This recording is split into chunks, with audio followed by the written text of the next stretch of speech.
Hello అందరికి, అందరూ ఎలా ఉన్నారు? నేనైతే చాలా బాగున్నాను. మీరు ఎలా ఉన్నారో కమెంట్ సెక్షన్ లో కమెంట్ చేయడం అయితే అస్సలు మర్చిపోకండి. ఈ రోజు వీడియోలో బెల్లం పరమాన్నం ఎలా చేసుకోవాలో చూసేద్దాం.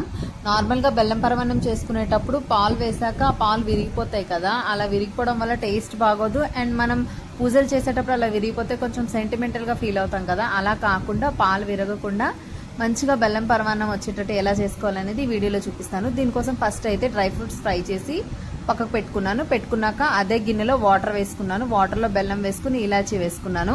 ఇలా బెల్లం అంతా కరిగిపోయిన తర్వాత దీనికోసం ఆల్రెడీ రైస్ ముందే కుక్ చేసి పక్కకు పెట్టుకున్నాను. రైస్ పెట్టుకున్నాక పాలు కూడా వేడి చేసి చల్లార్చుకోవడానికి పక్కకు పెట్టుకున్నాను.